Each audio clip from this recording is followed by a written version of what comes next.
ফ্রান্সের এই নির্বাচন নিয়ে আরও বিশ্লেষণ তুলে ধরতে আমাদের সাথে যুক্ত হচ্ছেন সহকর্মী আহসান হাবিব। আহসান হাবিব, আপনাকে আমন্ত্রণ। আহসান হাবিব, জানতে চাই, ডানপন্থী দল মারিন ল পেনের সেই দল অনেক ভালো করছে নির্বাচনে, আবার দেখা যাচ্ছে বর্তমান প্রেসিডেন্ট ইমানুয়েল ম্যাক্রনের দল সেই দলের তৃতীয় স্থানে চলে যাওয়ার একটা শঙ্কা দেখা দিয়েছে। কেন ঘটছে এই পরিবর্তন ফ্রান্সের নির্বাচনে? নগদের কাছে সব গ্রাহকই প্রিয়, তাই তো সারা দেশে ক্যাশ আউট চার্জ সবচেয়ে কম। প্রথমত হলো যে এটি গতানুগতিক 5 বছর পর পর যে নির্বাচনটা হয় সেটি নয়, এটি হলো মধ্যকালীন নির্বাচন, যে অন্তর্বর্তী নির্বাচন ঘোষণা করা হয়েছে এবং পার্লামেন্ট ভেঙে দেওয়া হয়েছে। এটার কারণটা হলো যে ইমানুয়েল ম্যাক্রন 9 এবং 7 জুন যখন ইউরোপিয়ান পার্লামেন্টে নির্বাচন হয়, সেখানে তার দলের ভরাডুবি হয়। ইউরোপিয়ান ইউনিয়নের পার্লামেন্টের নির্বাচনটা সিস্টেমটা হলো যে এখানে টোটাল 27টা দেশের, ইউরোপিয়ান ইউনিয়নের 27টা দেশের সংসদের যারা নির্বাচন হয় তারা ভোটাভুটি করে। তো সেই ভোটাভুটিতে মাকনের দল তারা ভরাডুবি হয় এবং মারিন লুপেনের যেটা কঠোর ডানপন্থী, তাদের সংসদ সদস্যদের সংখ্যাগরিষ্ঠতা বেশি থাকে। এবং এর পরই এসে ইমানুয়েল ম্যাক্রন তিনি তার সংসদ ভেঙে দেন এবং মধ্যবর্তীকালীন নির্বাচনের ঘোষণা দেন এবং আজকে প্রথম পর্যায়ে নির্বাচন হচ্ছে।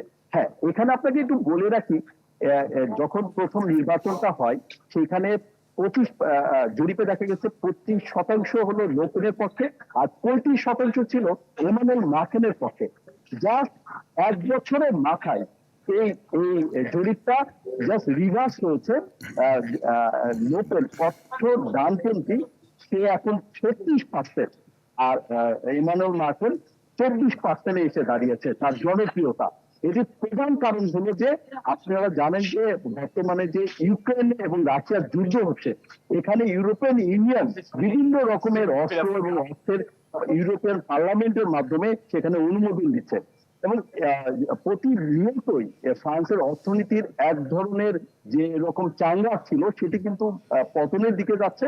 এবং আহসান হাবিব, একটি বিষয় জানতে চাই, এই মধ্যবর্তী নির্বাচনের ফলাফল কি আগামীতে যে প্রেসিডেন্ট নির্বাচন হবে সেই নির্বাচনের ফলাফলকে নির্ধারণ করতে গুরুত্বপূর্ণ ভূমিকা রাখতে পারে? না, এখানে একটা বলে রাখি যে এইখানে আমাদের দেশের সংসদ নির্বাচন আর এইটার নির্বাচনের মধ্যে পার্থক্যের জায়গাটা হলো যে এখন যে নির্বাচিত হবে সে 5 বছরের জন্যই নির্বাচিত হবে। মধ্যবর্তীকালীন নির্বাচনটা 5 বছরের জন্যই হবে। এবং এইখানে আরেকটু বলে রাখি যে মারিন লোপেন কিন্তু ভ্লাদিমির পুতিন রাশিয়ার ফ্রেন্ডশিপ এটা ধারণা করে এখানকার ফ্রান্সের নাগরিকরা, এবং সেই কারণে তারা চাচ্ছে যে রাশিয়ার সাথে একটা সুসম্পর্ক বজায় রাখার জন্যই মূলত লোপেনকে তারা সমর্থন দিচ্ছে। এবং এই যারা যে নির্বাচন হবে 12টি দলের নির্বাচনের মধ্যে যদি 25% যারা চলে পাবে বাদ হয়ে যাবে। আহসান হাবিব, অসংখ্য ধন্যবাদ আপনাকে। আপনি ফ্রান্সের মধ্যবর্তী নির্বাচন এবং সেই নির্বাচনে বিশ্লেষণ তুলে ধরছিলেন। নিশ্চয়ই পরবর্তীতে আপনার কাছ থেকে আমরা আবারও ফ্রান্সের অনেক গুরুত্বপূর্ণ খবর জেনে নিব। ধন্যবাদ আপনাকে।